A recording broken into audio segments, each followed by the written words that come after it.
The tea had been cold for a while now, but I didn't notice. My eyes were fixed on the gray sky outside my window, the rain tapping lightly against the glass, like the ticking of an old clock, a constant reminder of how alone I felt.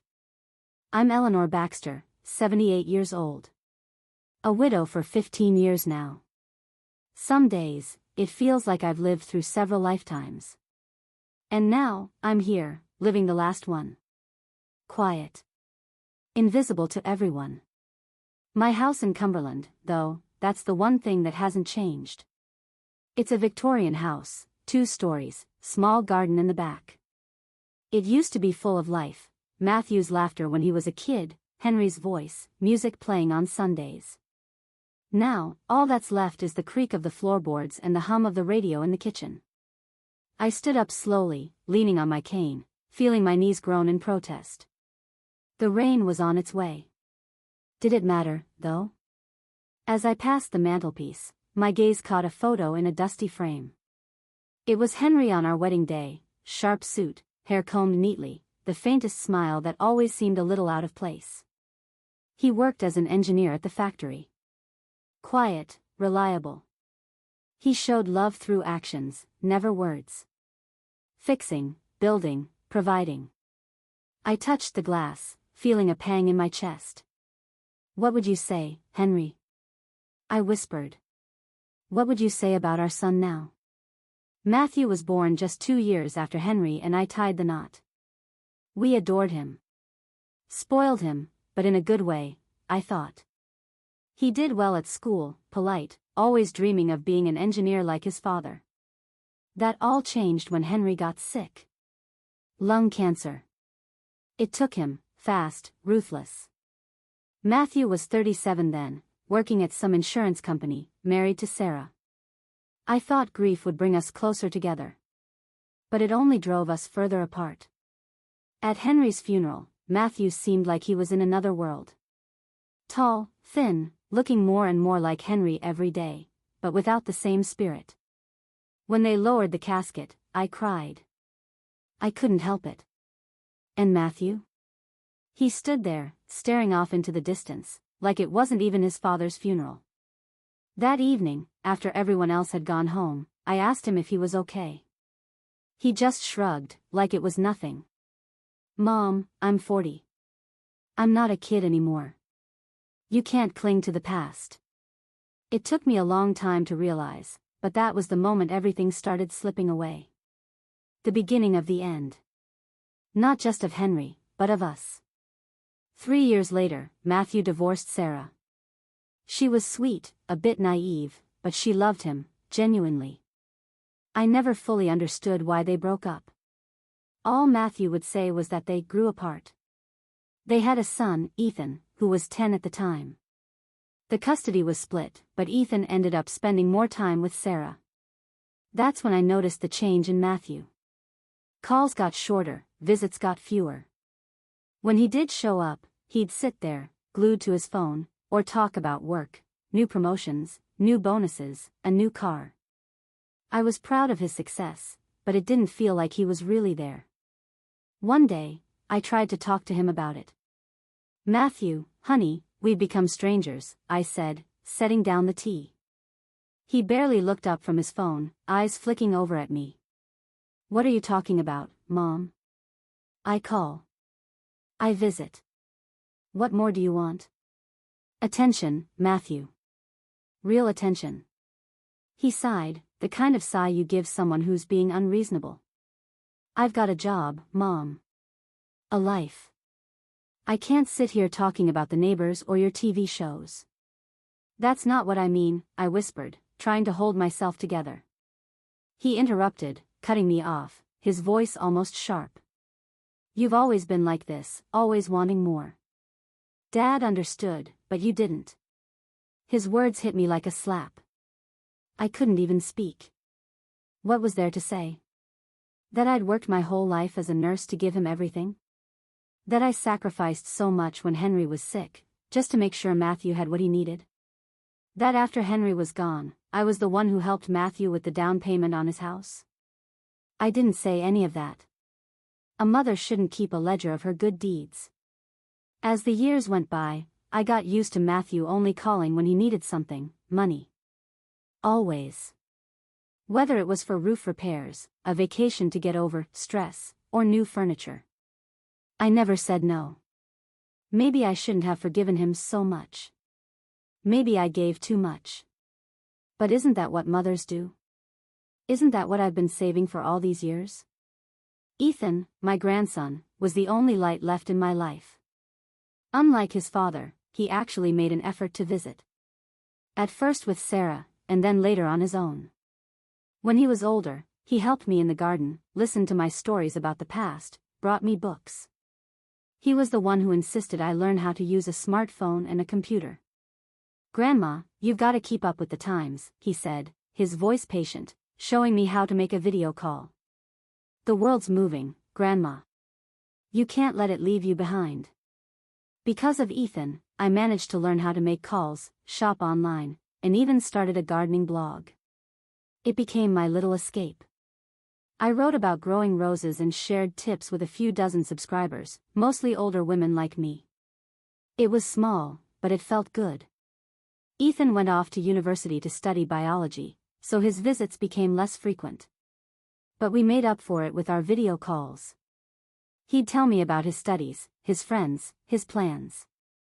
I saw in him what Matthew had lost: sincerity, kindness, a willingness to listen. Then one spring, Ethan dropped a bombshell. "Grandma, Dad's getting married." I was taken aback. After the divorce, Matthew had gone through a few relationships, but none of them lasted long. "To who?" I asked, genuinely curious. "Charlotte. She works at the dental office.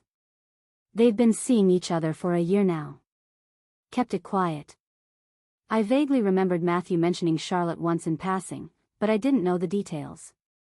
Is she a good woman?" I asked cautiously. Ethan shrugged. "Normal. A little bossy, though. She's different with Dad than she is with everyone else, really sweet when she wants something, but when she turns her back, she's someone else." I nodded. I know people like that. One face for the chosen, another for everyone else. "Well, if Dad's happy." "He says he is," Ethan said, lowering his voice. "But I think he's just tired of being alone. Charlotte's very persistent, and she has a daughter from her first marriage. She's 18. It's like a package deal." I smiled a little, amused at Ethan's description. "People get married for all sorts of reasons, honey. It's not for us to judge." "Yeah, but..." He hesitated. "They want a big wedding. A very expensive one. Dad said he was gonna ask you to help with the money." Of course. Of course, Matthew wouldn't call himself. He sent Ethan to do the dirty work. "Grandma, you don't have to." Ethan continued, noticing my reaction. "I'm sure you have your own plans for that money." I brushed it off, forcing a smile. "What plans? At my age? A cruise around the world? Money is for the living, not the dead. If your father needs help, I'll help." Ethan shook his head. "Sometimes, you're too kind, Grandma." Maybe he was right. But what else was there to do? Refuse my only son?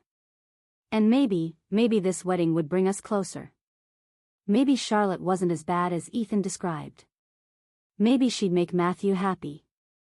And a happy son, well, that's all a mother could ask for. I didn't hear from Matthew for another week. When he did call, his voice was strained, trying to sound cheerful, as he always did when he needed something. "Mom, how are you feeling? Not sick, are you?" "I'm fine, son," I said, trying to sound as normal as possible. "A little sore in my joints, but that's just age." "Yeah, age," he echoed, coughing slightly. Then, he hesitated before dropping the bombshell. "Listen, I've got news. I've decided to get married." I feigned surprise, even though deep down, I wasn't sure what to think.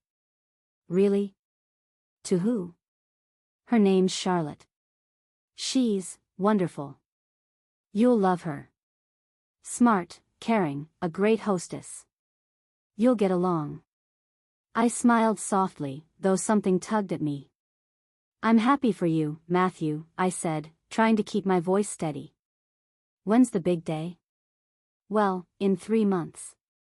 I know it's quick, but we don't want to wait. And... Mom, there was a pause. We want a beautiful wedding. A perfect ceremony. Of course, I agreed automatically, though my thoughts felt tangled. Every bride deserves a beautiful wedding. He cleared his throat again, and I could tell he was preparing for the next part. Oh, and, I've been having some financial trouble lately. You know, renovations, the new car. Before he could finish, I cut in, already knowing where this was heading. How much do you need, Matthew? He gave me a number. It was so high I had to steady myself against the edge of the table. 3 times more than I expected. That's a lot, son, I murmured. I know, Mom, but it's a wedding, and it's a once-in-a-lifetime thing. Well, for Charlotte, anyway. She says her first wedding was a disaster, and she wants to do it right. Rent the Hilltop Manor, 100 guests, live music. Wait, Hilltop Manor? I was floored. That's the most expensive venue in Cumberland. I know, Matthew sighed. But it's perfect. She deserves it, and this is important. You know. 100 guests. It's not just our friends, either. Colleagues, acquaintances. Charlotte's family. 100 guests. I asked in disbelief. You have that many friends? Not really, Matthew admitted. But, you know, Charlotte's relatives, some work people, a big crowd. There was another pause, as if he was gathering courage for the next words. Mom, you'll help, right? I'll pay you back, I promise. I didn't even need to say anything. We both knew he wouldn't pay me back. Just like the house, the car, the vacation, he never did. But I nodded anyway. Because what else could I do? He was my son. Okay, Matthew, I said, my voice steady despite the sinking feeling inside. I'll help. Thank you, Mom, he said, sounding relieved, almost as though he'd just gotten off a big stage. You're the best. Charlotte will be so happy. After that conversation, Matthew called more often. Every week, sometimes twice. We talked about the wedding details, about Charlotte and her daughter Abby. It was almost like things were going back to how they were, like we were close again. But somewhere deep down, I knew the truth. It wasn't about rebuilding our relationship. It was about the money. A month later, Matthew arrived with Charlotte. She was a pretty woman, with dyed blonde hair, heavy makeup, and a manicure that practically screamed for attention. She smiled all the time, but her eyes, those eyes, were cold. She didn't even wait to be asked to look around the house. Her gaze drifted to the antique clock and the silver tea set on the mantel, things that had been passed down from my mother. She eyed them like they were some kind of treasure. Lovely things, she said, with a smile that didn't reach her eyes. They must be expensive. Yes, I replied simply, feeling the sting of her words more than I cared to admit. They belong to my mother. Antiques are pricey these days, she added, shrugging like it was just another casual observation. We drank tea, though I hardly tasted it. Charlotte talked about the wedding, mostly her plans, while Matthew nodded, his attention somewhere else. It was clear he'd heard the same details 100 times, but somehow, he found it all still fascinating. Charlotte described the dress, the flowers, the menu, like she was reciting a shopping list. At one point, I asked, is there anything I can do to help, other than pay for everything? Oh, don't worry, Eleanor, Charlotte said, her hand landing on my arm in a gesture that was too rehearsed to feel real. At your age, it's better to rest. The wedding planner and I have everything under control. Just show up and enjoy yourself. I'm not that frail, I replied quietly, but I was too tired to push further. You could at least let me help with the seating arrangements. No, no, she interrupted with a wave of her hand, it's all sorted. Just come and have fun. They left, with Charlotte giving me a dry, formal hug before she climbed into the car. We're so glad you'll be at our wedding, Eleanor. It means a lot to Matthew. Her voice had an edge to it, as if I was doing her a favor by being there, by attending my own son's wedding. A wedding I was paying for. I watched them leave, and I sat by the window for what felt like hours. The rain had started again, and the world outside felt like it was pressing in on me. A voice inside told me this wedding wasn't going to bring Matthew and me closer. It wasn't going to fix anything. But I pushed those thoughts away. Maybe I was wrong. Maybe Charlotte really loved him. Maybe she'd make him happy. Maybe it was just hard for me to let go. To accept that he had chosen another woman to be the center of his life. That evening, Ethan called. So, how'd it go with your future daughter-in-law? He asked, a trace of irony in his voice. It was fine, I replied, not wanting to poison his opinion of Matthew. She's energetic. Ethan laughed lightly. That's one word for it, Grandma. Just be careful, all right? Jenny knows how to charm when she wants something. I have nothing to give her except the wedding money, I said flatly. And I've already promised that. It's not just about the money, Ethan's voice dropped lower, more serious now. She wants to control everything, including Dad. I'm not that easy to control, I smiled, though it didn't feel like a real smile. I'm too old for that. I hope so, Ethan sighed, but I could hear the concern in his voice. Just don't let them use you, okay? I promised him I wouldn't, but as I lay in bed that night, I realized something had begun, something I couldn't stop. Like a snowball rolling downhill, gaining speed and mass. And I was just watching it all happen. Powerless. The phone rang again. It was Matthew. I already knew what was coming, a thank you for my hospitality or another plea for money. I hesitated but answered.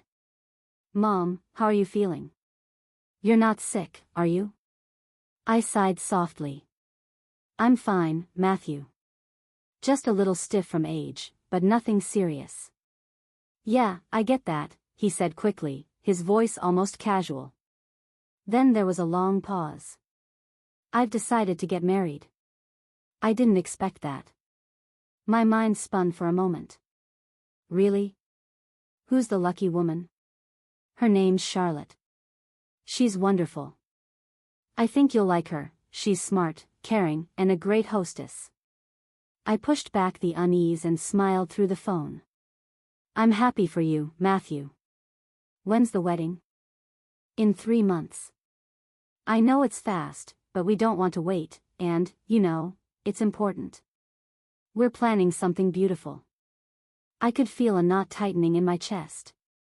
Of course, I responded automatically, though the words didn't come as easily as they once would. Every bride deserves a beautiful wedding. Then came the part one was dreading. I've had some financial troubles. Renovations, new car, you know, the usual stuff, he continued, his tone dropping. I could really use your help with the wedding. I waited, then asked, how much do you need? He gave me a number that made my head spin, 3 times more than I expected. That's a lot, son, I managed to say. I know, Mom, but it's a wedding.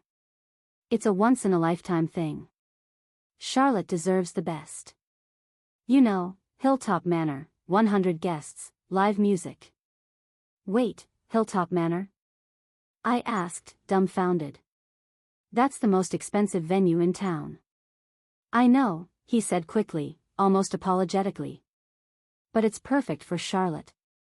She deserves it, and we need a big wedding. We're inviting 100 people. I tried to process it. 100 people? Really? Do you even have that many friends? Well, not just friends, he said with a little more hesitation. There's Charlotte's family, my colleagues, some acquaintances. It'll be a big thing. I took a deep breath. This was happening. So, what exactly are you asking of me?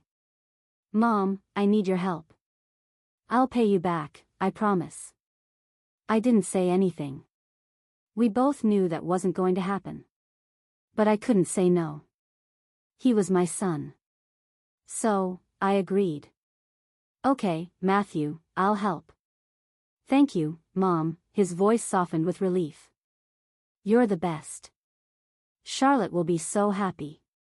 After that, Matthew started calling more regularly. Weekly, sometimes twice a week, giving updates on the wedding, on Charlotte, on her daughter Abby. It felt like we were reconnecting, but I knew the truth. He wasn't calling because he missed me.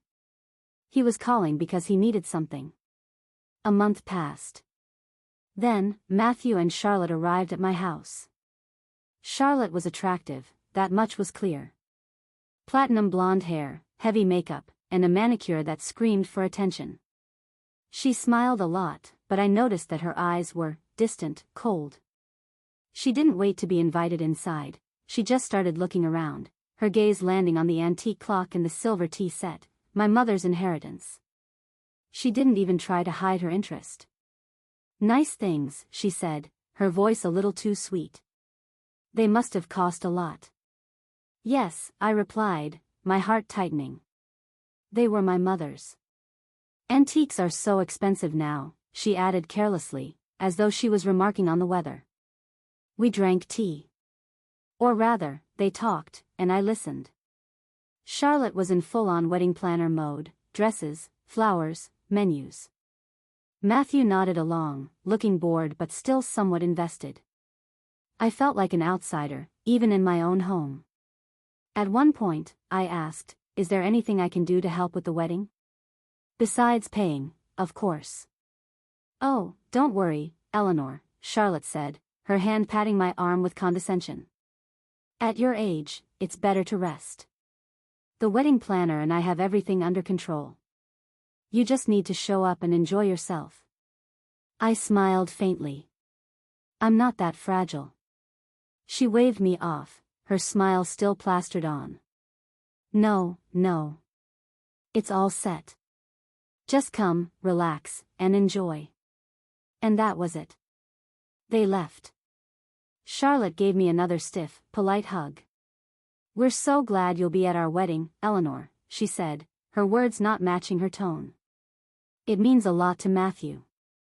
I stood by the window, watching them drive off into the rain, a feeling of unease settling in my stomach. Something told me this wedding wasn't going to fix anything. It wasn't going to make Matthew and me closer. But maybe I was wrong. Maybe Charlotte really did love him. Maybe this wedding would bring us back together. But deep down, I couldn't shake the feeling that it was all just for show. Later that evening, Ethan called. So, how'd it go meeting your future daughter-in-law? His voice was light, teasing. It was fine, I answered, careful not to say too much. She's energetic. Ethan's laughter came through the phone. That's one word for it. Be careful, Grandma. She knows how to get what she wants. I have nothing to give her but the wedding money, I said, keeping my voice steady. And I've already promised that. It's not just about the money, Grandma, Ethan said, more seriously now. She wants to control everything. And I'm not talking just about Dad. She wants to control you too. I'm not that easy to control, I said, though I wasn't sure I believed it. I hope so, Ethan sighed. Just don't let them use you, okay? I promised him I wouldn't, but as I lay in bed that night, I realized something had begun, something I couldn't stop. Like a snowball rolling down a hill, gaining momentum. I could see it happening, but all I could do was watch. The phone rang again the next morning. It was Matthew. I knew what was coming. He'd need something else. I was bracing myself for his usual requests. Mom, how are you doing? His voice was lighter this time. I was just thinking about you. I tried to sound normal, but the knot in my stomach was already tight. I'm fine, son. How's Charlotte? How are the plans going? He chuckled, the sound fake. Oh, you know her, always keeping busy. The wedding's almost all set, just a few more things to iron out. I couldn't help the cold feeling creeping in. That's good. Yeah, he said, his voice dropping. Actually, there's one more thing. We're a little short on the final payments for the venue, the caterers. I felt my heart sink. The last part of the conversation I'd been dreading. How much, Matthew? Well, we need about 15,000 more. It's a bit of a stretch, but if you could help with that, I'd really appreciate it. 15,000. A number I didn't have just lying around. My hand started to tremble as I gripped the phone tighter. Matthew. I don't have that kind of money just sitting there. I understand, he quickly responded, trying to cover up his disappointment. But I thought you'd be willing to help. You've always helped us before. The weight of his words felt like a slap. I've helped you, Matthew. But this is a lot. I'm not sure I can do it. He didn't respond right away. Then, he spoke again, softer this time, almost pleading. Mom, it's for Charlotte's dream wedding. It's everything she's ever wanted. It's really important to her, to both of us. I knew it wasn't just about the wedding anymore. It was about something deeper, something that had been unraveling between us for years. And now, it felt like he was using this wedding to push me further away. I hesitated, then sighed, feeling the pressure mount. I'll see what I can do. Thanks, Mom, Matthew said, relief in his voice. I knew I could count on you. You won't regret it. As I ended the call, the room felt suffocating. I was doing everything I could, and yet, it was never enough. I was starting to wonder if it ever would be. A week passed. The tension built, and then came the day before the wedding. Matthew called again. Mom, we were thinking. His voice was lighter than before, as if he had something planned. We're going to need your help with the rehearsal dinner. It's going to be a bit more intimate, just a small group. I braced myself. What kind of help, Matthew? He hesitated, then spoke carefully. Well, we don't want to ask Charlotte's parents, so I was wondering if you could host it. You know, here at your house. Just for a few close friends. It's just easier. I felt the pit in my stomach grow deeper. You want me to host the rehearsal dinner here? At my house? Yeah, it's not too much trouble, right? Matthew's tone was casual, like it was nothing. Just a simple dinner, nothing fancy. You'll be able to handle it. I wanted to scream. Of course, I could handle it. I always had. But I wasn't sure if I could keep pretending I wasn't being used. All right, I said, my voice strained, I'll do it. Great, Matthew said, relief in his voice. You're the best, Mom. This is all going to be great. As the phone clicked off, I stood there, staring at the wall, feeling the weight of everything crash down on me. A few simple words had been enough to drag me back in. Once again, I was doing everything for him, for them. But where did it leave me? I spent the next few hours getting things ready for the dinner, putting on a smile as I prepared everything. The house felt emptier than usual. The chairs around the table seemed to echo in the silence. I didn't even know if I could go through with this anymore. When the doorbell rang later that evening, it was Matthew, Charlotte, and the handful of their friends.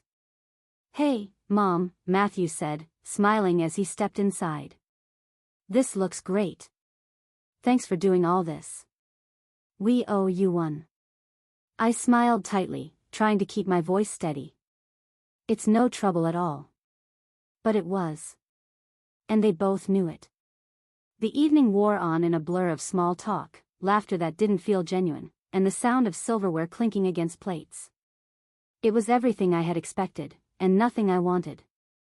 Charlotte was charming, of course, always with her smile, always with her eyes so cold behind it. Matthew was distracted, always looking over at her, laughing at her jokes as though they were the only two in the room. I sat at the head of the table, a seat I had once imagined filled with warmth, but now, it felt like a lonely throne. Mom, you're being so quiet, Matthew said, as he glanced over at me, his face full of forced concern. You're not feeling sick, are you? No, I said softly, looking down at my plate. Just tired, son. Charlotte, with her perfect hair and manicured nails, reached across the table to place her hand on my arm. Eleanor, you must be so proud of Matthew, she said sweetly, though there was something in her tone that felt rehearsed. He's worked so hard to make all of this happen. I forced a smile. Yes, he's worked very hard. I can tell, Charlotte continued, as her eyes scanned the room, this place is lovely. I know it must be hard to part with it, though. I blinked, startled by her words. Part with it? Oh, you know, she said, her tone light and almost teasing, with Matthew moving on and everything. It must be a big change. I wanted to say something, anything, but the words caught in my throat. What could I say? That I was being pushed aside? That I felt invisible? Instead, I nodded and sipped my wine, trying to drown out the feelings that threatened to choke me. As the night wore on, I excused myself to the kitchen. I couldn't take it anymore, the superficial smiles, the talk of wedding plans, the constant reminder that I was only there to fill a role, not to be a part of their lives.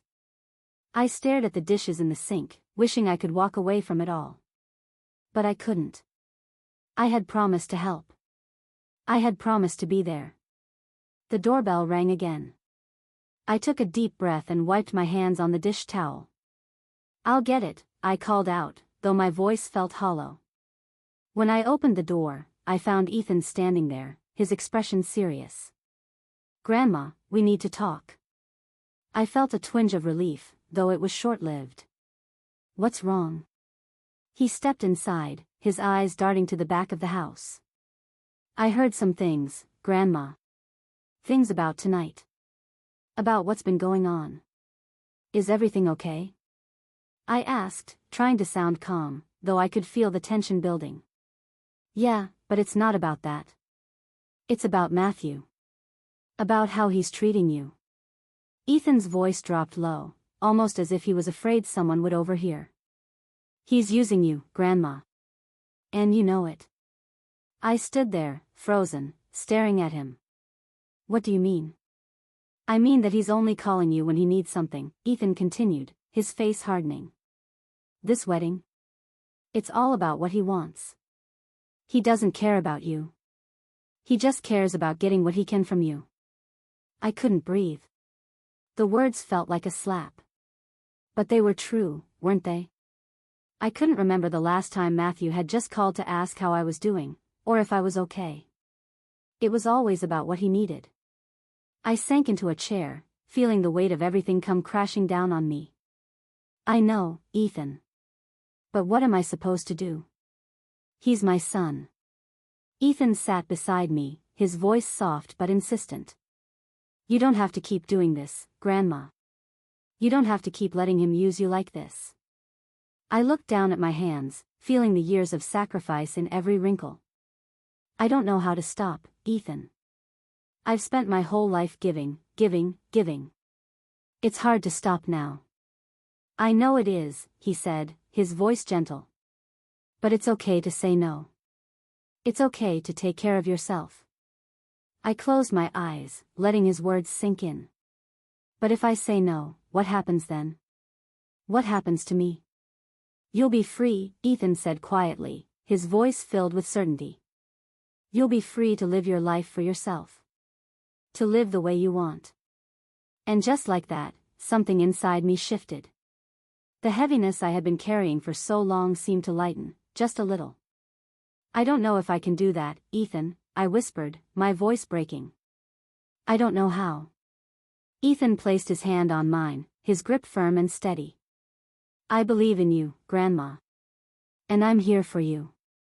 Whatever you choose, I'll support you.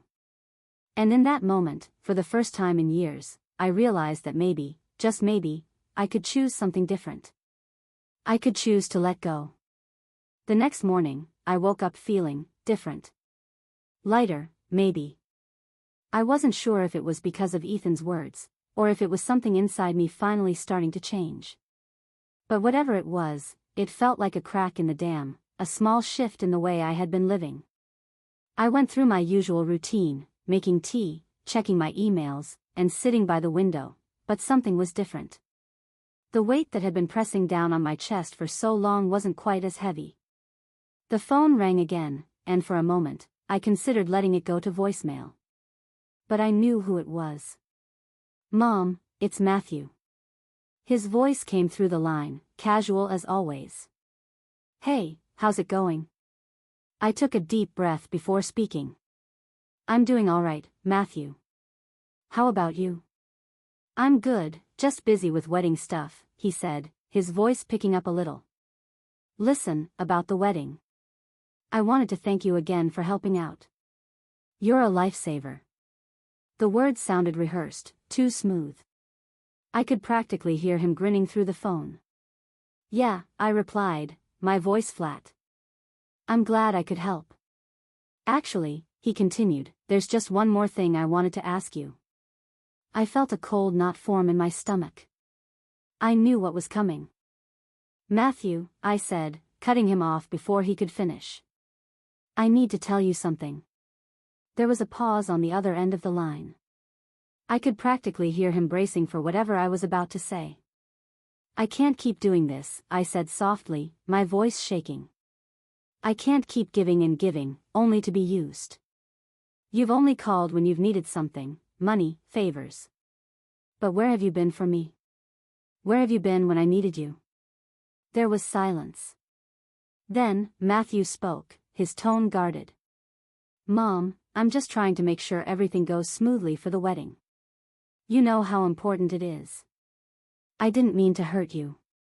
"But you have," I replied, my voice steadying. "You've hurt me more times than I can count. And I've let it happen. I've let you use me. But I can't do it anymore. I can't keep being your fallback when it's convenient for you."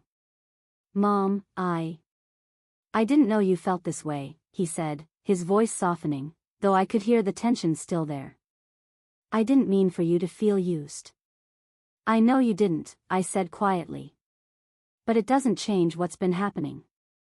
I've spent my life giving everything to you, and now I realize it's not enough. It never will be. I can't keep doing this." There was another long pause. "So, what are you saying?" "I'm saying I need space," I said, my voice firm now. "I need to take a step back. I can't keep enabling this. If you want me to be a part of your life, Matthew, I need you to be here for me. Not just when you need something." I don't know what to say." His voice was strained, almost defensive. "I didn't think this would be such a big deal. We're family, Mom." "Exactly," I said softly. "We're family. And family should be there for each other, not just when it's convenient." "I understand," he said after a long pause. I'll think about what you said. But I still need your help with the wedding." I closed my eyes. Of course he would. "Matthew," I said, my voice quieter now, "I've already helped you more than I can. You have to learn to stand on your own. I can't keep carrying you." He sighed, and I could hear the frustration in his breath. "All right, Mom. If that's what you want. I'll figure it out." There was a long silence between us before he spoke again, quieter this time. "I'll talk to you later." "Goodbye, Matthew," I said, my voice steady but cold. And with that, I hung up. I stood there for a moment, staring at the phone, a strange sense of finality settling in my chest. It was done. The weight had been lifted. I had said what I needed to say. And for the first time in years, I felt like I was finally standing up for myself.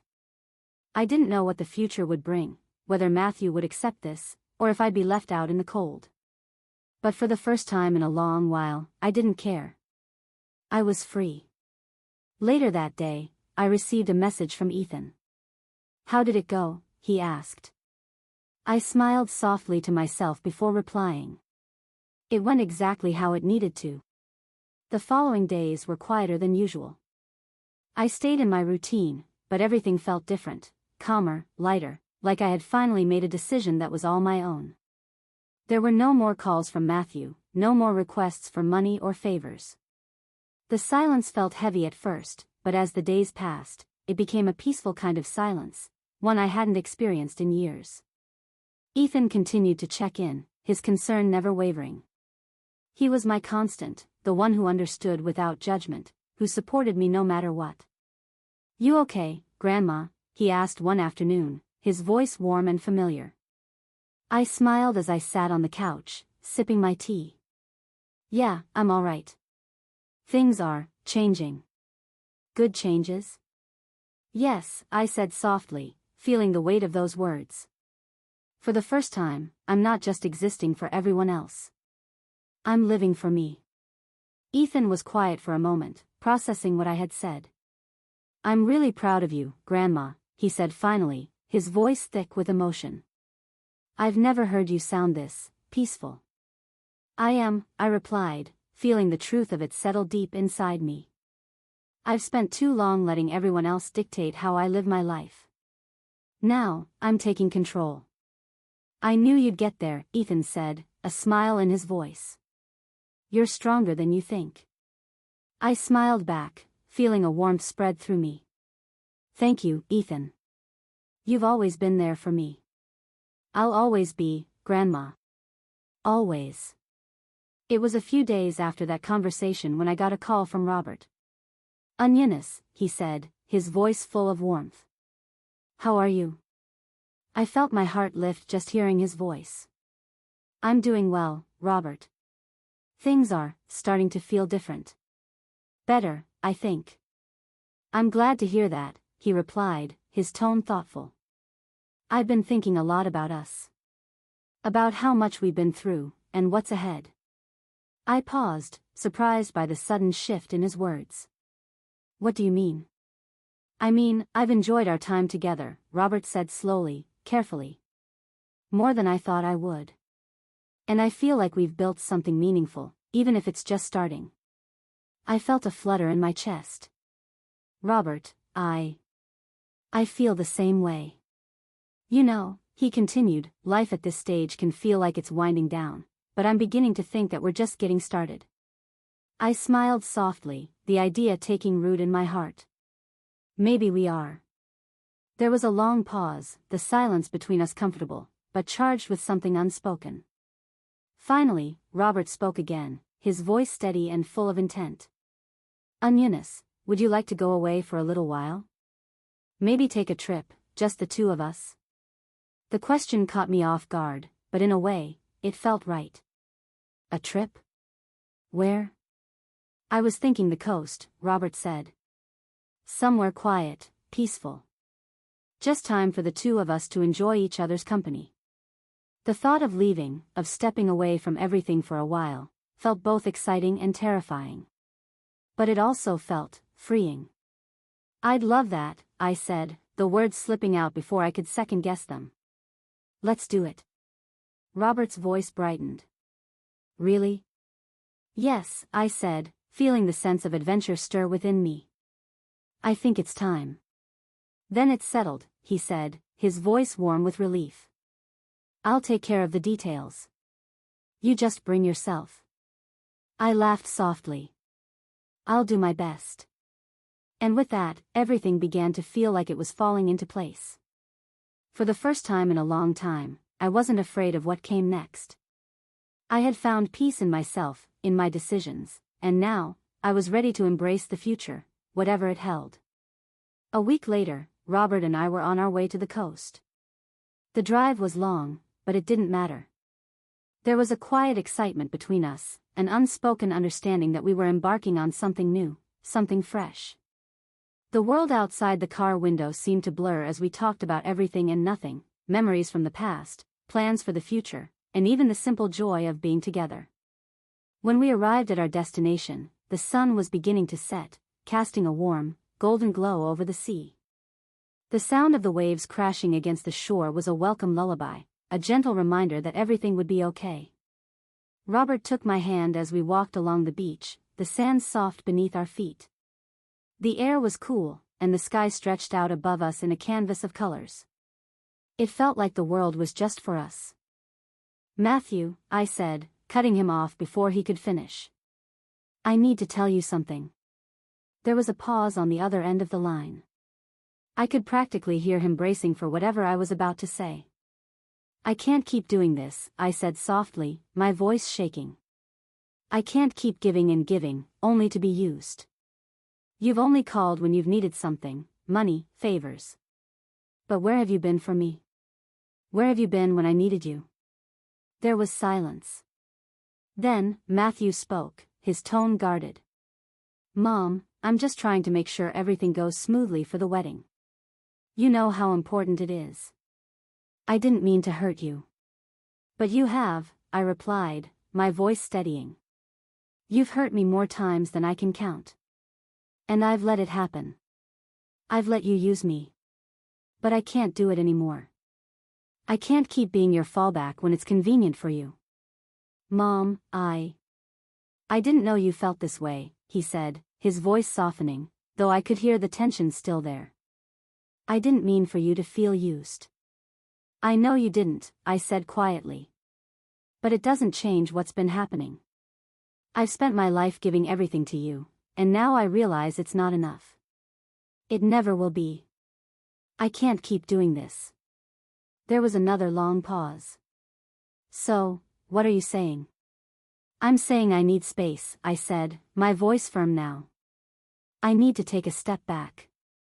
I can't keep enabling this. If you want me to be a part of your life, Matthew, I need you to be here for me. Not just when you need something." I don't know what to say." His voice was strained, almost defensive. "I didn't think this would be such a big deal. We're family, Mom." "Exactly," I said softly. "We're family. And family should be there for each other, not just when it's convenient." "I understand," he said after a long pause. I'll think about what you said. But I still need your help with the wedding." I closed my eyes. Of course he would. "Matthew," I said, my voice quieter now, "I've already helped you more than I can. You have to learn to stand on your own. I can't keep carrying you." He sighed, and I could hear the frustration in his breath. "All right, Mom. If that's what you want. I'll figure it out." There was a long silence between us before he spoke again, quieter this time. "I'll talk to you later." "Goodbye, Matthew," I said, my voice steady but cold. And with that, I hung up. I stood there for a moment, staring at the phone, a strange sense of finality settling in my chest. It was done. The weight had been lifted. I had said what I needed to say. And for the first time in years, I felt like I was finally standing up for myself. I didn't know what the future would bring, whether Matthew would accept this, or if I'd be left out in the cold. But for the first time in a long while, I didn't care. I was free. Later that day, I received a message from Ethan. "How did it go?" he asked. I smiled softly to myself before replying. It went exactly how it needed to. The following days were quieter than usual. I stayed in my routine, but everything felt different, calmer, lighter, like I had finally made a decision that was all my own. There were no more calls from Matthew, no more requests for money or favors. The silence felt heavy at first, but as the days passed, it became a peaceful kind of silence, one I hadn't experienced in years. Ethan continued to check in, his concern never wavering. He was my constant, the one who understood without judgment, who supported me no matter what. "You okay, Grandma?" he asked one afternoon, his voice warm and familiar. I smiled as I sat on the couch, sipping my tea. "Yeah, I'm all right. Things are changing." "Good changes?" "Yes," I said softly, feeling the weight of those words. "For the first time, I'm not just existing for everyone else. I'm living for me."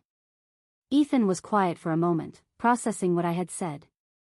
"I'm really proud of you, Grandma," he said finally, his voice thick with emotion. "I've never heard you sound this peaceful." "I am," I replied, feeling the truth of it settle deep inside me. I've spent too long letting everyone else dictate how I live my life.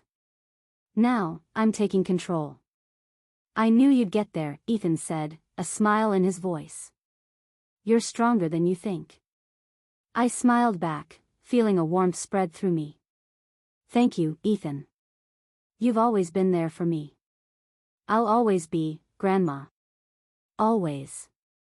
It was a few days after that conversation when I got a call from Robert. Anyanis, he said, his voice full of warmth. How are you? I felt my heart lift just hearing his voice. I'm doing well, Robert.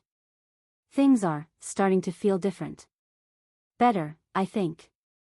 I'm glad to hear that, he replied, his tone thoughtful. I've been thinking a lot about us. About how much we've been through, and what's ahead. I paused, surprised by the sudden shift in his words. What do you mean? I mean, I've enjoyed our time together, Robert said slowly, carefully. More than I thought I would.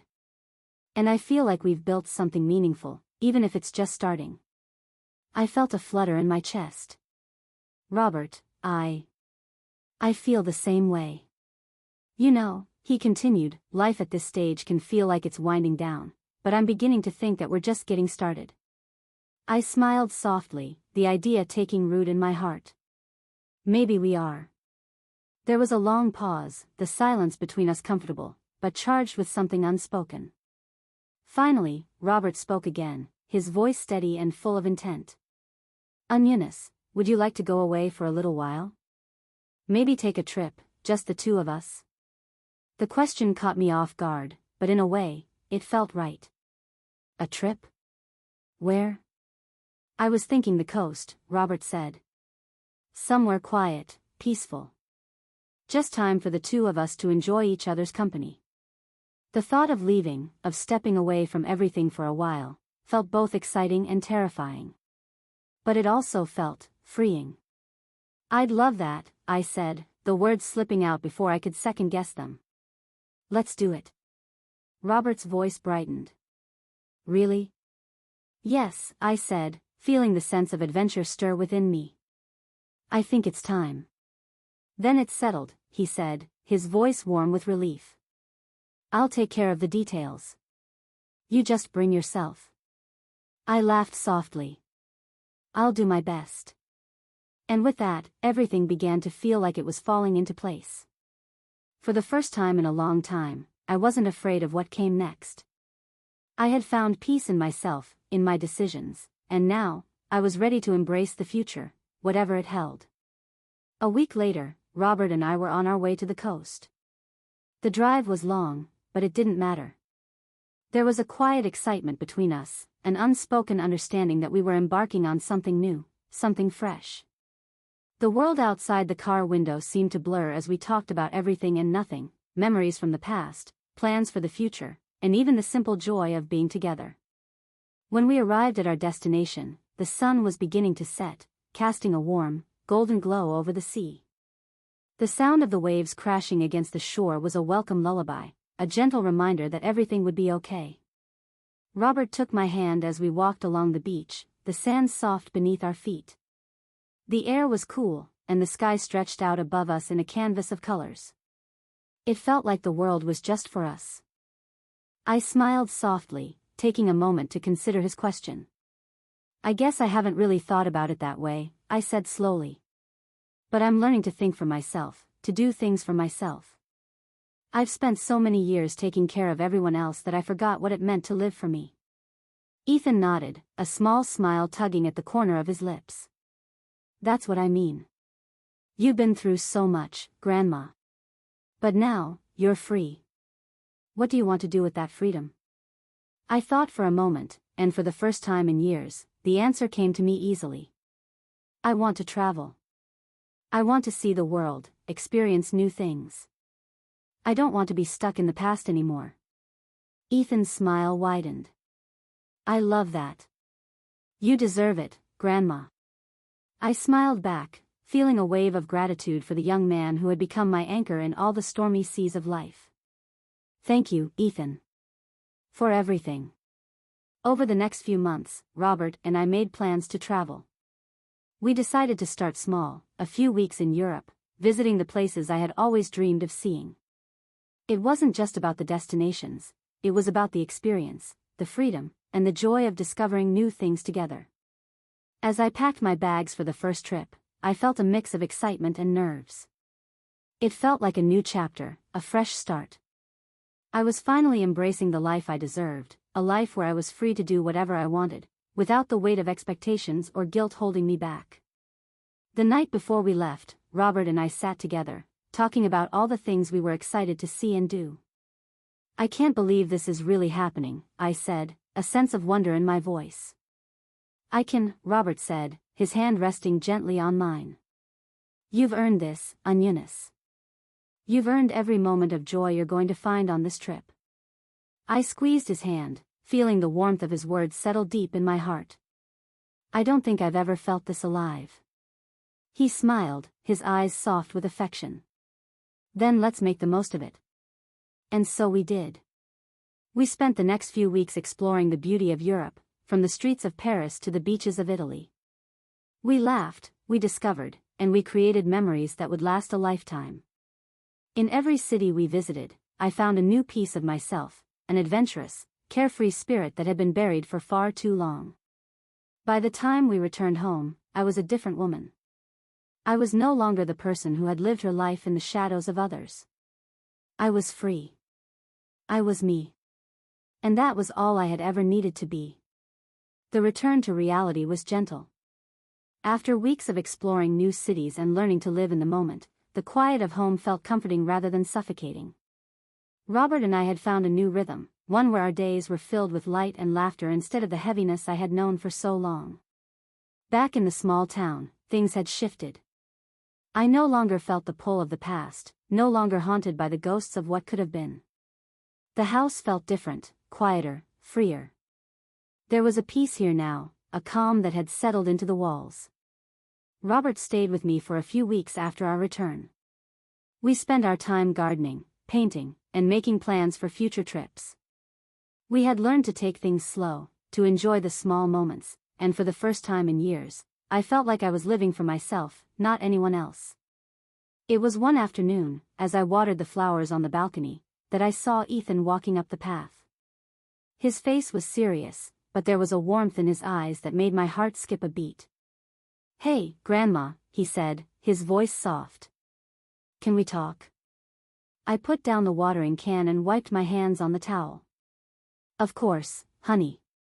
What's on your mind?" He hesitated for a moment before sitting down beside me. "I've been thinking a lot lately, about everything you've been through, about everything I've been through. And I want to say something." I looked at him, waiting for him to continue. "I've always known you were strong, Grandma," he said, his voice thick with emotion. "But what you've done, what you've been through, it's more than just strength. It's bravery. It's courage. You've shown me that it's okay to be vulnerable, to put yourself first sometimes." Tears welled up in my eyes. "Ethan, you don't have to say that." "I want to," he said, his voice steady. "I'm proud of you. Proud of everything you've done for me, for yourself. And I know it hasn't been easy, but you're here, you're stronger than ever, and I just want you to know how much I love you." I reached for his hand, squeezing it tight, overwhelmed by the depth of his words. "Ethan, I love you so much. You've been my light through all the darkness. I couldn't have made it through without you." He smiled softly, his eyes full of love. "We're in this together, Grandma." We sat there for a while, side by side, both of us silently taking in the beauty of the moment. It wasn't about grand gestures, or sweeping statements, it was just about being there for each other. Later that evening, Robert and I sat on the porch, the sun setting behind us in a spectacular array of colors. The air was warm and still, and for the first time, I felt like I had everything I needed. "I'm proud of you, Eunice," Robert said, his voice low and sincere. "You've done more than just change your life, you've transformed it. You're living for yourself, and it's beautiful to see." I smiled at him, my heart full. "I couldn't have done it without you, Robert." You've been my support, my strength. You've shown me that there's more to life than just surviving. He kissed my forehead gently. I'm just glad I could be a part of it, Eunice. You've given me a chance at happiness I never thought I'd have. I closed my eyes, letting the warmth of his words wash over me. For so many years, I had lived for others, my son, my family, my obligations. But now, I was finally living for myself. I had found peace. I had found love. And most importantly, I had found freedom. As the sun set over the horizon, painting the sky in vibrant colors, I realized that life wasn't about waiting for the perfect moment, it was about making the most of the moments we had. And for the first time, I was truly doing that. The days that followed felt like a quiet symphony, each moment unfolding at its own pace, each one full of meaning. Robert and I continued to embrace the life we had built, the one that had started with tentative steps but was now filled with confidence and hope. We spent our mornings walking by the beach, our afternoons painting, and our evenings sitting together on the porch, watching the stars fill the sky. Every conversation with him felt like a new chapter in a book I wasn't sure I could have ever written. But now, here we were, together. One evening, after a particularly beautiful sunset, I found myself staring out over the water, my mind wandering to thoughts of the past, of everything I had been through. Do you ever think about what's next? I asked Robert, my voice soft in the cool evening air. He stood beside me, his hand on my back, looking out at the horizon. I think about it all the time, he replied. But I don't worry about it. We've come this far, Eunice. And wherever life takes us next, I know we'll face it together. I turned to him, my heart swelling with affection. You make everything seem so simple, so right. I've spent so long overthinking everything, but with you, I don't feel that way anymore. He smiled, a gentle smile that reached his eyes. You're not alone anymore. You don't have to carry everything on your own, Eunice. I felt a wave of gratitude flood through me. It wasn't just about love. It was about trust, about being able to lean on someone without fear of being judged or abandoned. Robert had given me the space to rediscover myself, and in turn, I had given him a piece of my heart. We've both been through a lot, I said, my voice steady but full of emotion. But together, I feel like we're stronger. Like we can take on anything. Robert nodded, his hand still on my back, grounding me in the moment. We've built something real, Eunice. Something I never expected, but something I'll never take for granted. I rested my head on his shoulder, letting the cool breeze wash over us, feeling the warmth of his presence beside me. Neither will I, Robert. Later that night, as we sat by the fire, I realized that I wasn't afraid anymore. I wasn't afraid of what the future would bring, or of facing the unknown. I had learned that life wasn't about avoiding the pain or the challenges, it was about embracing them, growing through them, and finding beauty even in the struggles. I've lived through a lot, I said, breaking the comfortable silence. And sometimes, I still find myself thinking about the choices I made. The mistakes. The missed opportunities. Robert looked at me, his eyes soft and understanding. We all have regrets, Eunice. But they don't define us. What matters is what we do with the time we have now. His words struck a chord deep within me. It wasn't about perfect decisions or flawless paths. It was about how we moved forward, how we chose to live each day. And for the first time in my life, I was choosing to live for me. The fire crackled beside us, and I felt a warmth that wasn't just from the flames. It was from within, something I had finally rediscovered. I'm ready for whatever comes next, I said softly, my voice full of certainty. Robert smiled, squeezing my hand. So am I.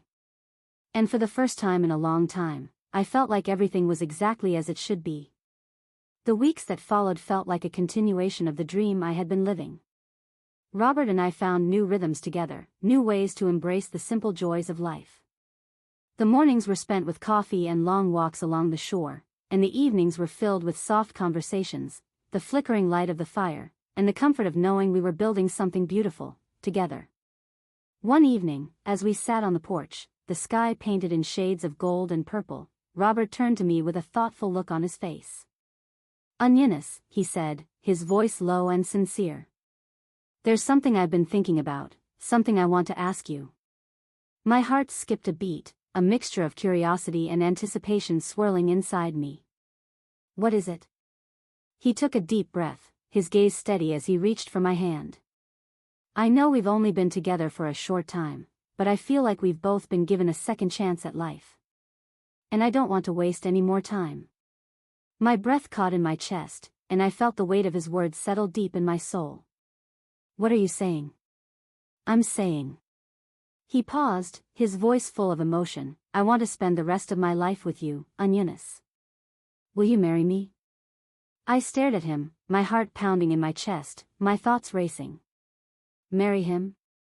The words felt surreal, as though they belonged in some far-off dream. But as I looked into his eyes, I saw nothing but sincerity, nothing but love. And in that moment, I knew that this was exactly where I was meant to be. Tears welled in my eyes, and I reached for his hand, squeezing it tightly. "Yes," I whispered, my voice thick with emotion. "Yes, I'll marry you." The joy in Robert's eyes was the most beautiful thing I had ever seen. He smiled wide, pulling me into his arms, and for a moment, the world seemed to fall away.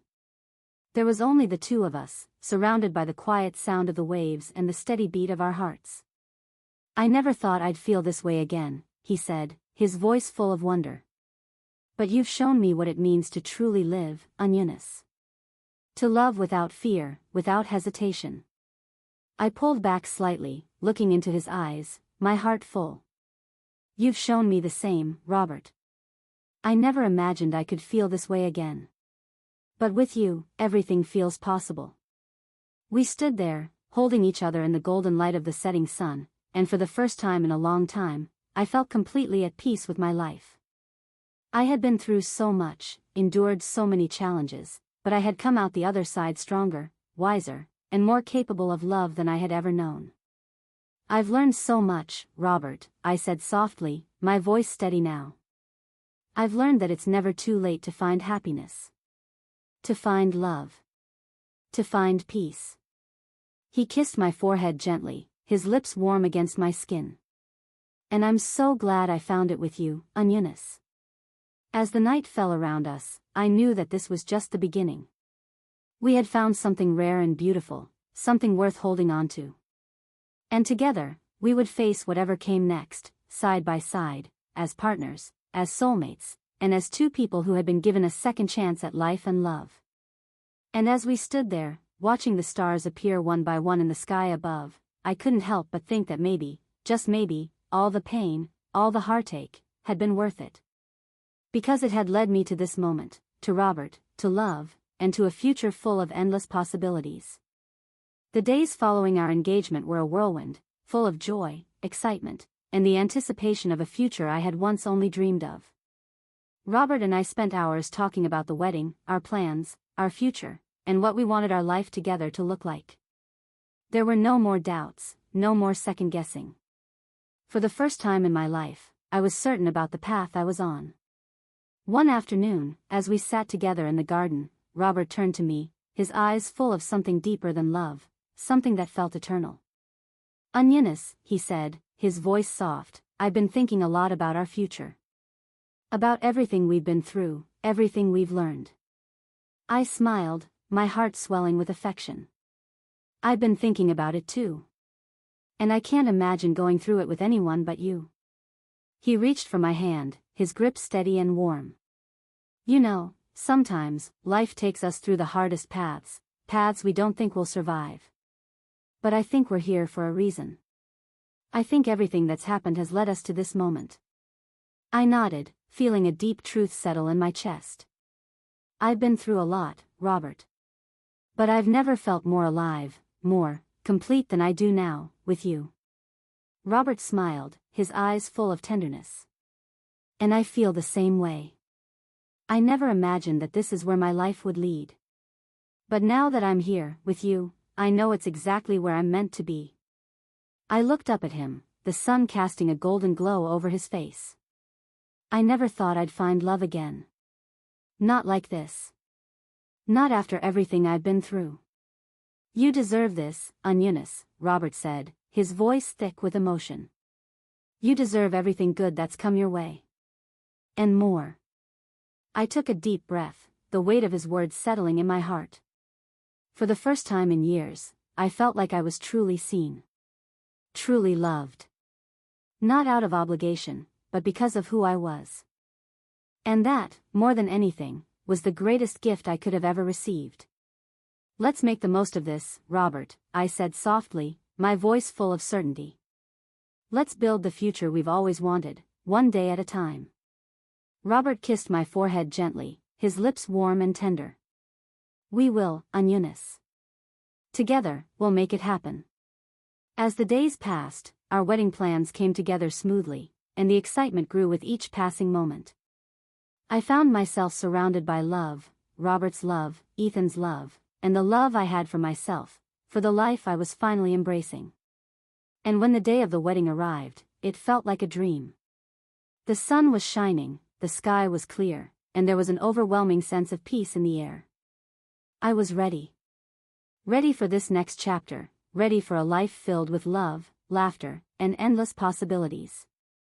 As I stood at the altar, waiting for Robert to join me, I couldn't help but think of all the moments that had led me here, the heartache, the struggles, the lessons learned. It had all brought me to this moment. And for that, I was thankful.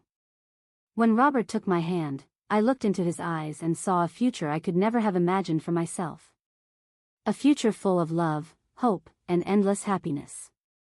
I love you, I whispered, my voice barely audible, but full of every feeling I had in my heart. I love you too, Eunice, he replied, his voice full of emotion. And in that moment, as we stood together, surrounded by family and friends, I realized that this was just the beginning. The beginning of a new life. A life that I was no longer living for anyone but myself, and for the man who had shown me that I was worthy of love, of happiness, and of a second chance at life. The wedding was everything I had imagined, and yet, it was so much more. The day was filled with laughter, joy, and the kind of love that filled every corner of the room. When I looked around at our friends and family, I saw not just the people who had supported me through the years, but also the new life that I was building with Robert. I couldn't help but smile as I watched him dancing with his daughter, laughing with his friends, and exchanging knowing glances with me. It felt like I was finally part of something bigger than myself. It wasn't just about the love I had found, it was about the community, the connections, the shared experiences that had shaped this moment. I stood there, surrounded by people who cared for me, and for the first time in a long time, I felt like I truly belonged. Ethan, of course, was there, his smile wide as he looked at me, his pride evident in his eyes. He had grown so much in the past few years, and it filled my heart with warmth to know that he was happy for me. Grandma, he said, taking my hand as we sat down for a moment to catch our breath. You look amazing. Thank you, sweetheart, I replied, my heart swelling with emotion. This is all so perfect. It is, he agreed, his voice full of sincerity. You've come a long way, Grandma. I'm really proud of you. Tears welled in my eyes as I looked at him. I couldn't have done it without you, Ethan. You've been my rock. He smiled softly, his eyes bright with love. I'm just glad to see you happy. As the night wore on, I danced with Robert, my heart light and full of joy. Every moment, every smile, every touch felt like a blessing. This was the life I had always dreamed of, the life I had worked for, the life I had earned. When the night came to an end, and the last song played, Robert and I stood together, watching our friends and family dance and celebrate. It was a moment of quiet reflection amidst the chaos of the evening. You're everything I've ever wanted, Eunice, Robert whispered, his voice filled with love. And you're everything I never thought I could have, I replied, my heart full to the brim. We stood there in the glow of the twinkling lights, our hands intertwined, and for a moment, it felt like the world had stopped. It felt like time had slowed down just for us, just to let us bask in the beauty of this moment. This was the beginning of a new chapter for both of us. And I knew, deep in my soul, that whatever came next, we would face it together. The future felt wide open, full of possibility and promise. I wasn't afraid anymore. I had found my peace. I had found my love. And now, I was ready to live fully, without regret, without fear, and with a heart that was finally free. The days after the wedding felt like a dream, a soft, gentle continuation of everything we had started. Robert and I settled into our new life, our home filled with love, laughter, and the quiet contentment of knowing we had built something truly special. It wasn't always easy, but every day felt like a blessing, a gift we had given ourselves by choosing to love, to heal, and to move forward. One morning, as we sat together at the kitchen table, sipping our coffee, Robert reached across and took my hand. "You know," he said, his voice thoughtful, "I've been thinking a lot lately about the future. About what we've built together." I looked up at him, my heart full. "What about it?" He paused, his eyes softening as he gazed at me. "I want to keep building this, Eunice. I want to keep making this life better. With you." A smile spread across my face, my heart swelling with love. "I want that too, Robert. I want every day with you to be an adventure, no matter where life takes us." He squeezed my hand, his smile matching mine. "You've made me the happiest man alive, Eunice. I promise, I'll spend every day showing you just how much you mean to me." Tears welled in my eyes, but I smiled through them. "I feel the same way. You've given me a life I never thought I could have. A life full of love, joy, and peace." As we sat there, the morning light spilling through the windows, I felt an overwhelming sense of gratitude wash over me. This was my life now, a life I had built from the ground up, with Robert by my side. And for the first time in so many years, I didn't feel like I was just surviving, I was truly living. We spent the rest of the day in the garden, planting new flowers and rearranging the beds. It was a simple task, but every moment felt significant. With each flower we planted, it felt like we were planting new roots, roots that were strong and firm, rooted in love, respect, and a shared vision for the future. As the days passed, Robert and I made plans for the future. We talked about traveling more, exploring new places, and building our life together, step by step.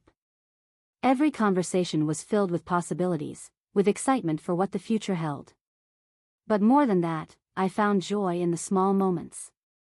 The quiet mornings with coffee, the evenings spent watching the sunset, the shared glances across the room that spoke volumes without a word being said.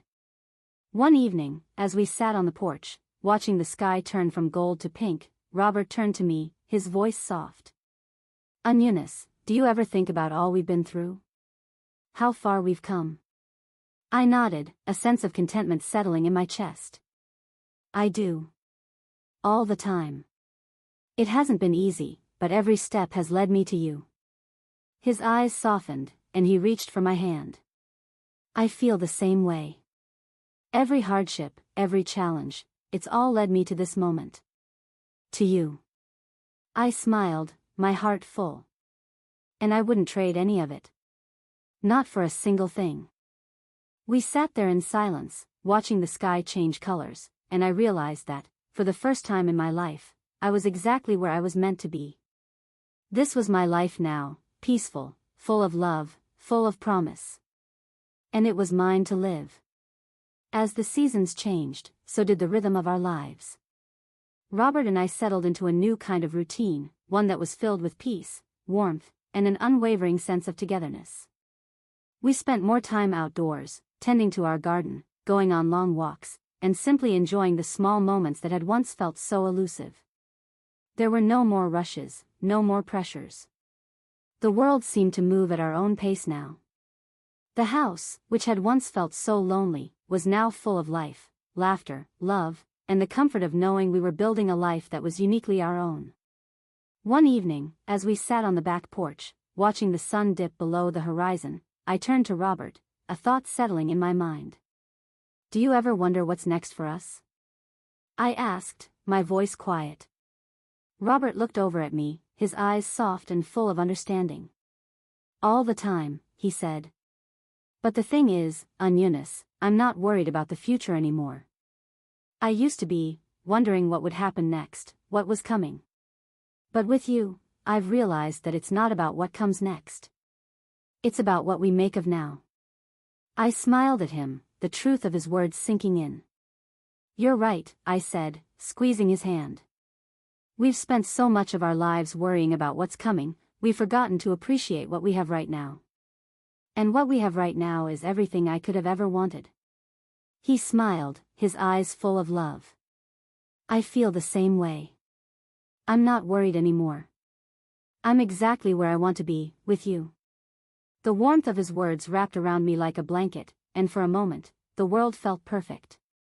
We spent the next few months enjoying our time together, going on little adventures, visiting new places, and exploring the world hand in hand. Every moment, every step we took, felt like an affirmation of the life we had chosen to build. And then, one evening, as we sat by the fire in the living room, Robert looked at me with a seriousness that caught me off guard. Eunice, he said, his voice low, I've been thinking about something. I looked at him, concern flickering in my chest. What's wrong? He took a deep breath, his eyes searching mine.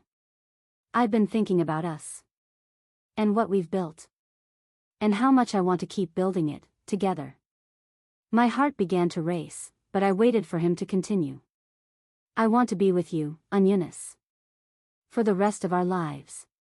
And I want you to know that no matter what happens, no matter where life takes us, I will always be here for you. I'll never leave your side. Tears welled up in my eyes as I looked at him. Robert, I whispered, my voice shaking with emotion. You've already given me more than I ever thought I could have. More than I ever thought I deserved. He reached for my hand, his grip firm and steady. You deserve everything, Eunice. And I'll spend every day showing you just how much you mean to me. And in that moment, I realized that life had a way of surprising you. After all the years of heartache, of fear, of longing, I had found everything I had ever needed in Robert.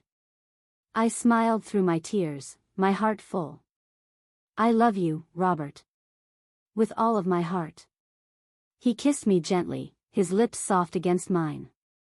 I love you too, Eunice. More than you'll ever know. And as we sat there, wrapped in each other's arms, I knew that the rest of our journey was waiting for us. And whatever it held, we would face it together, united in love, in peace, and in the knowledge that we had found something truly rare and beautiful.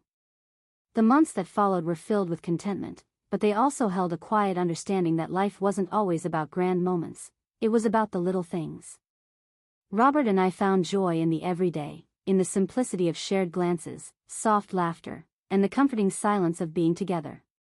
One day, as we walked through the local market, hand in hand, I turned to Robert, a thought beginning to form in my mind. Do you ever think about what we've built? I asked, my voice soft, almost uncertain. He glanced at me, a warm smile playing at the corners of his lips. I think about it every day. I think about how far we've come, and how much we've learned from each other.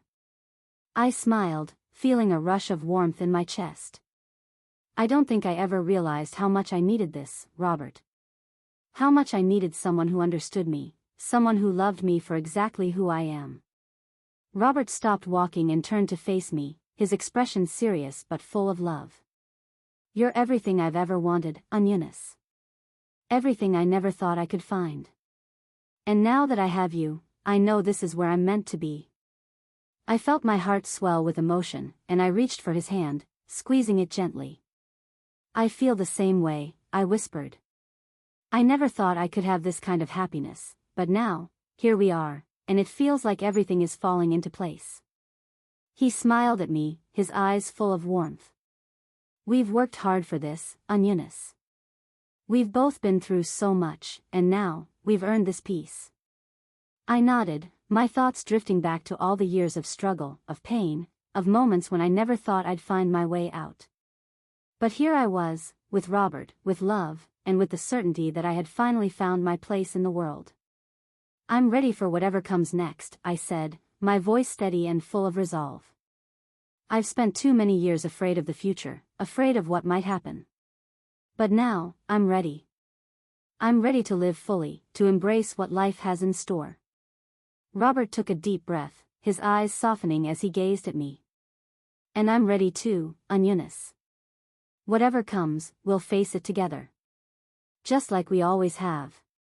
And in that moment, I knew that everything I had been through had led me to this place, this beautiful, quiet place of peace. I wasn't afraid anymore.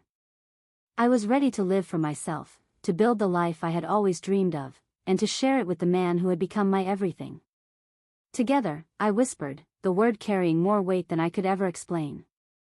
Always, he replied, pulling me close. And as we stood there, in the middle of the bustling market, surrounded by the sounds of life, I felt an overwhelming sense of gratitude. Gratitude for the journey, for the love, and for the knowledge that whatever came next, we would face it hand in hand. As time passed, life with Robert became a dance of quiet moments, shared laughter, and the unspoken understanding that we were building something extraordinary. The small things became our treasures, a cup of coffee shared on the porch in the early morning light, the gentle touch of his hand in mine, the way we could communicate without words, just a glance or a smile. One evening, as we sat on the porch watching the sunset, I turned to Robert, a thought rising in my chest. Do you ever think about how we got here? I asked softly, my voice full of emotion. Robert looked at me, his expression thoughtful. All the time. I think about everything we've been through. All the struggles, all the heartache, but then I think about us now. About what we've built. And it feels right. I smiled, my heart full of gratitude. I never thought I could have this, Robert. I never thought I'd feel this kind of peace again. You deserve this peace, he said, his voice low and steady. And you've earned every bit of happiness that's come your way. You've shown me what real love is, Eunice. How powerful it can be when you let go of the past and open yourself to something new. I felt tears well up in my eyes, but I smiled through them. I've never felt so loved, Robert. So, seen. And that means more to me than anything else in this world. He reached for my hand, squeezing it gently. And you're everything I've ever wanted, Eunice. I'm not just in love with you, I'm in awe of you. Of how far you've come, of your strength, your kindness, your heart. I leaned in, resting my head on his shoulder. You make me feel like I'm enough, Robert. And for the first time in my life, I feel like I'm exactly where I'm supposed to be. Robert kissed my forehead gently, his lips warm against my skin. You are enough, Eunice. You always have been. And I'm lucky to be the one you chose. The sunset stretched across the sky, a canvas of oranges, pinks, and purples. It was a perfect evening, one I would carry with me forever, a moment where everything felt aligned, where everything was exactly as it should be. We've come so far, haven't we? I said, my voice filled with quiet wonder. We have, Robert replied, his eyes soft and full of love. And I wouldn't change a single thing.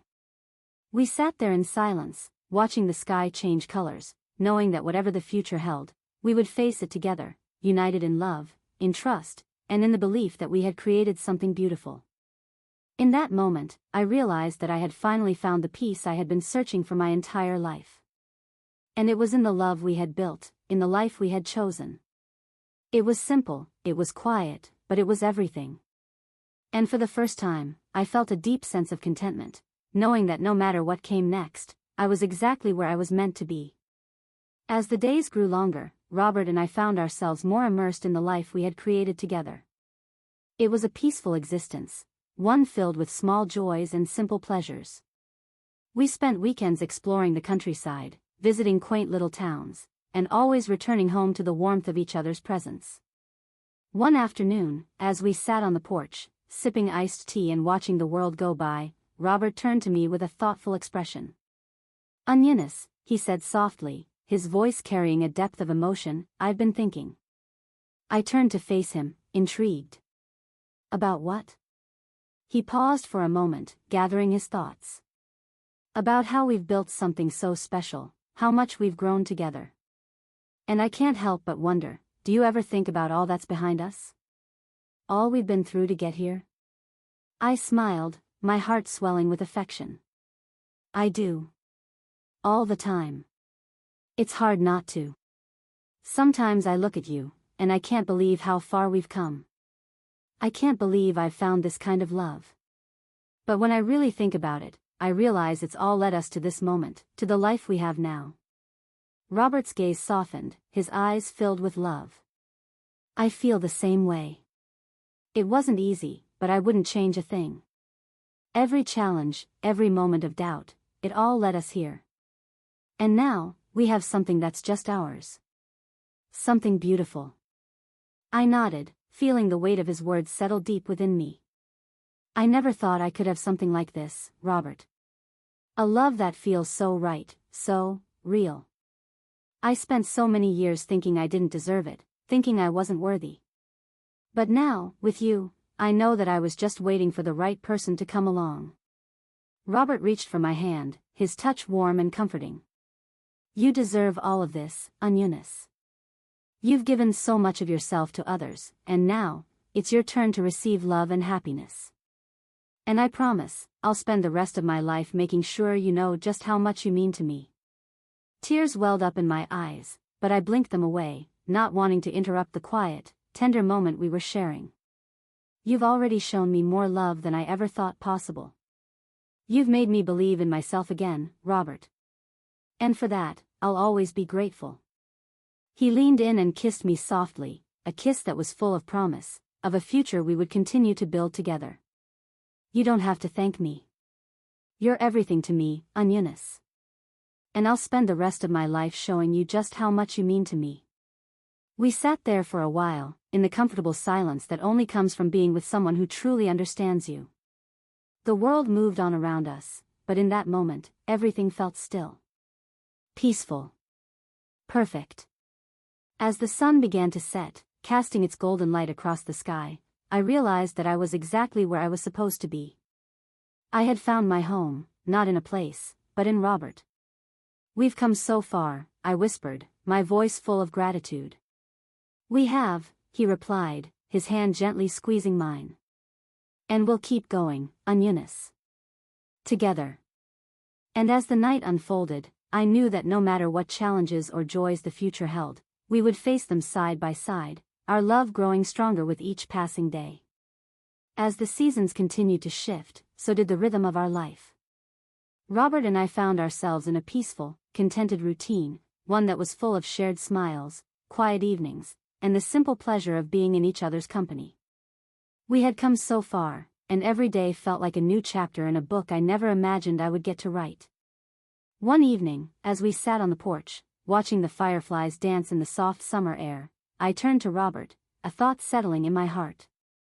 Do you ever think about how much we've grown, Robert? I asked, my voice soft, almost reflective.